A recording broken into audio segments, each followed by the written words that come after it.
গাধাকে সৃষ্টি করার পর সৃষ্টিকর্তা বললেন, তুই আজীবন কঠোর পরিশ্রম করবি, অন্যের বোঝা বয়ে বেড়াবি, তোর মাথায় কোনো বুদ্ধি থাকবে না, তোকে আয়ু দিলাম 50 বছর।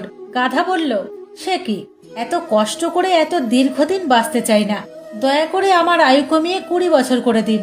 সৃষ্টিকর্তা, যা, তাই দিলাম। কুকুরকে বললেন, তুই হবি মানুষের সবচেয়ে বিশ্বস্ত বন্ধু, কিন্তু মানুষের উচ্ছিষ্ট খেয়ে বেঁচে থাকবি, তোর আয়ু হবে 30 বছর। শুনে কুকুর বলল, দয়া করে ওটা কমিয়ে 15 করান, এতদিন আমি বাঁচতে চাই না। এবারও তিনি রাজি হয়ে গেলেন। এরপর উনি বানরকে বললেন, হে বানর, তোর একমাত্র কাজ হবে লাফিয়ে লাফিয়ে এক গাছ থেকে আর এক গাছে যাওয়া আর তামাশা দেখিয়ে মানুষকে বিনোদন দেওয়া। তোর আয়ু দিলাম 20 বছর। সে আবেগে কেঁদে বলল, দেবেনি যখন 10 বছর দিন, এত বড় জীবন দিয়ে আমি কি করব।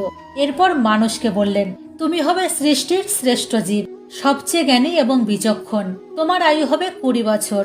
সে তো খুশিতে পাগল হয়ে গেল, কিন্তু এত মহৎ জীবন নিয়ে মাত্র 20 বছর। সে করজোরে প্রভুকে বলল, একটা কাজ করা যায় না, আপনি আমাকে গাধার ফেরত দেওয়া 30 বছর, কুকুরের 15 বছর আর বানরের 10 বছরও দিয়ে দিন। সৃষ্টিকর্তা বললেন, নিজের ভালো পাগলেও বোঝে, আর তুই বুঝলি না, যা, দিলাম।